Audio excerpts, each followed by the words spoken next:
Hello, everybody. Welcome into Sports by GSMC Podcast Network. I am your host, Jeremy Lapidus. Today we have a great show for you. We are going to be delving into a little more of the college football playoff expansion. We talked about this when it first got voted on, I believe, a week or two ago. We talked about the 12-team expansion. They are already not even a week later, discussing expanding it once more with a new format. We're going to talk about that, why I think they're doing it, and some impacts of that decision to expand or think about expanding.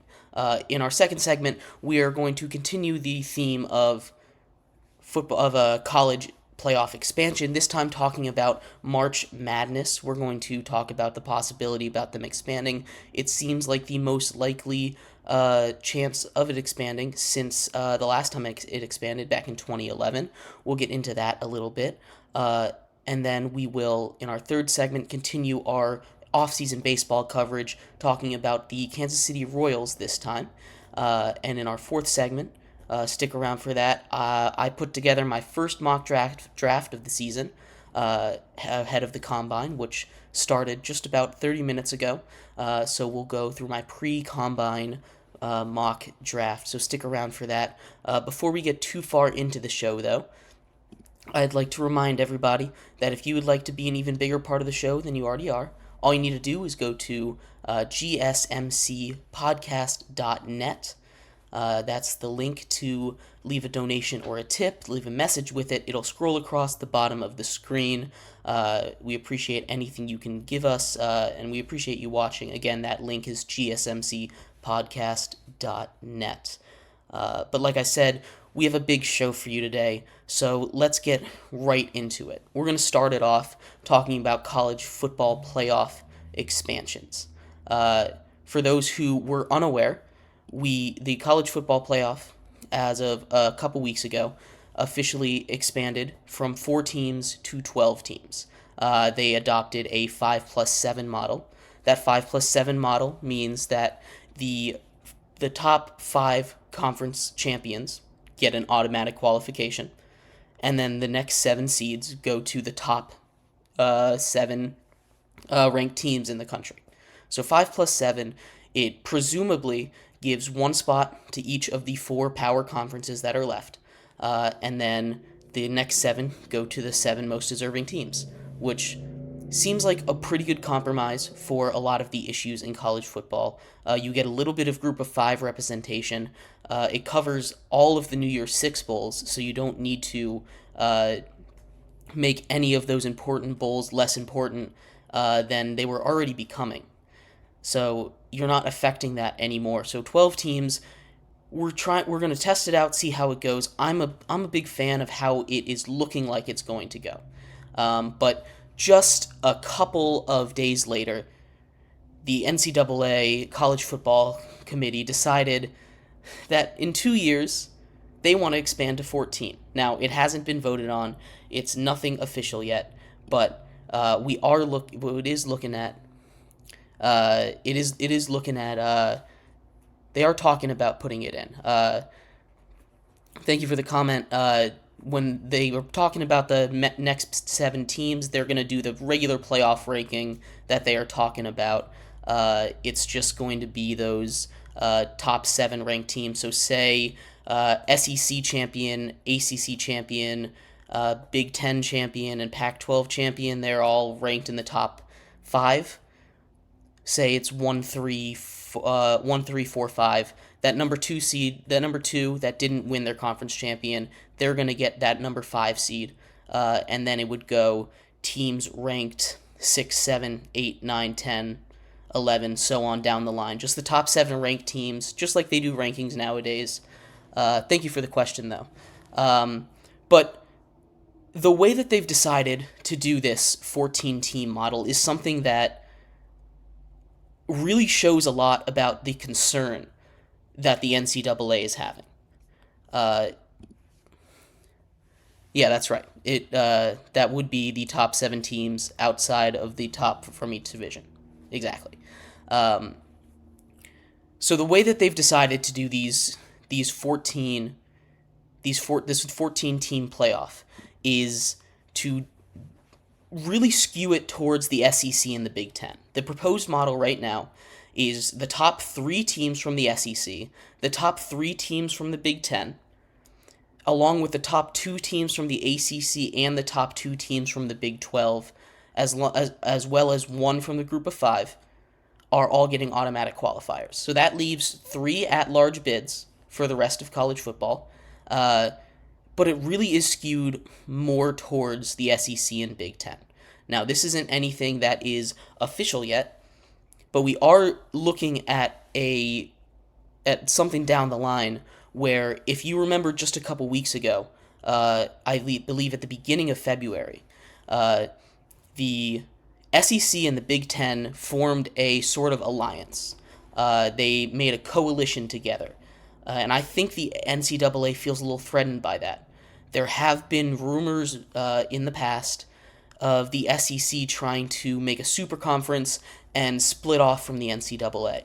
And with the introduction of NIL, with the transfer portal, and with the amount of money that is going into these sports, how it's becoming more of a business, pay for play type thing, and that's not necessarily a bad thing. I think NIL is a good thing to have in the sport. We just need to figure out how it works. But the NCAA is losing its grip really quickly on these organizations. You know, the NCAA never really has power over these teams. The NCAA is here, not really making decisions, but just kind of as an overseer to these leagues. So the SEC has had rumblings of leaving in the past. Now, it hasn't been anything serious, and they claim that this alliance, this coalition with the Big Ten isn't a move to leave the NCAA. But if you were going to leave an organization like the NCAA, if you were going to be a conference as powerful, you have the two most successful conferences in the most profitable sport in that is football, basically banding together here, forming the starts of a league of their own type thing. You look at, if you were doing this, if you were in the NCAA shoes and you saw this happening, wouldn't you be a little scared that they were trying to leave? Wouldn't you be a little scared that your big money makers, your ringleaders are just gonna walk out on you? And with so many changes already happening, you've seen the Pac-12 dissolve into nothing like that. A Power 5 conference just disappeared into thin air. And it's gone now. You know, we're not getting that Pac-12 back. You get to be a little nervous. And you can look at this in a couple different ways. Way number one, the NCAA isn't worried about them leaving. They just want more money. And it's not really a positive thing either. The NCAA is supposed to be a non-profit organization, and yet they are raking in millions and billions of dollars every year in TV contracts and everything like that. They make so much money for a non-profit organization. And the other way you can look at it is desperation. The other way you can look at it is the NCAA begging the Big Ten and the SEC especially, to not leave.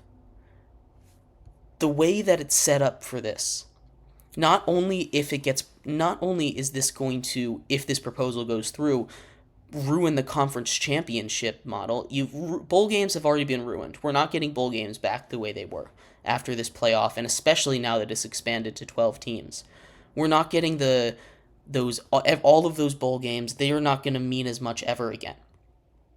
And that's just how it's going to be. But if you make this happen where outside of one group of 5 conference, outside of the group of 5, these championships, these division conference championships, they're not going to mean anything. You just need to be top 3. You don't even need to win your conference championship game. You just need to make it. You don't even need to make it if you're in the SEC or the Big Ten. It's going to take away some of that competitive edge. It might even get rid of the championship game altogether. We've seen alliances form in the past, and they weren't as strong as this, and we don't know if they're going to be, if this one's going to, how long it's going to last. Because the Big Ten, the ACC, and the Pac-12 formed an alliance of sorts back in 2021 that was shattered when the Big Ten took some teams from the Pac-12, and we saw how everyone started poaching from them. The NCAA is in a lot of trouble. If things continue the way that they're going right now, especially with the injunction that's been filed about a week ago again, saying that you can use NIL's money to recruit players. Again, that's not a decision; it's just an injunction to stop the NCAA from handing out any punishments. But having all that out there, having all of this kind of going against the NCAA all at once, it wouldn't be shocking to me if the NCAA implodes in our lifetime. You think about pillars of sports, you don't see leagues crumble all that often, especially ones as established as the NCAA. But each conference is getting more and more centralized to itself. They're getting more and more stuff all by themselves. They get their own TV contracts. They compete with each other. Now you see they have their own commissioners and everything. They answer to themselves. And now you see that they're making partnerships with each other outside of the NCAA. And as much as they can say that this isn't a move to, for lack of a better term, coup the NCAA, it definitely looks like one. So this proposed 14-team playoff, as much as I'm not a fan of it, it might be necessary for the NCAA to survive 30 years from now. And I don't think I'm being that outrageous when I say that. You look at the way that everything is going. They are losing their control of college sports, college football especially. They're losing everything. They're losing that grip, that tight grip that they had with amateurism. Does NIL make college players like pros to where they're worried about money more than trying to make it pro? I don't think necessarily the way it is right now. Thank you for the comment. But it might in the future. You don't know how much money is going to get put into it. But I think the real big part of this that's going to affect the future is that if the NCAA continues to make these concessions to the SEC and the Big Ten to keep their organization alive, it's going to kill the rest of the sport. It's going to make these conferences bigger than they are. And we've seen conferences that are the best at a sport for a really long time go down in productivity after a while. The SEC might be kings of football right now, but they're not going to be kings of football forever. The Big East in basketball, that used to be the big conference, and they're still good, but they're not the number one basketball conference anymore. They're one of the big six, but they're not that number one. And if the NCAA continues to make these special exceptions for these SEC and the Big Ten in football especially, they're going to continue. They might hold on to their organization a little longer, but eventually it's going to crumble. And I wouldn't be shocked if, like I said, within 30 years the NCAA doesn't exist anymore, and it's just a collection of loose conferences reorganized under another. I don't think college sports are going anywhere, but it'd be reorganized under a conference scheme where there isn't an overarching organization, or the NCAA has completely reformed into something else. But in the next segment, we're going to talk a little bit more about college sports. We're going to transition into college basketball. March Madness is coming up. They're talking about expanding that as well. So stick around. We're going to be right back.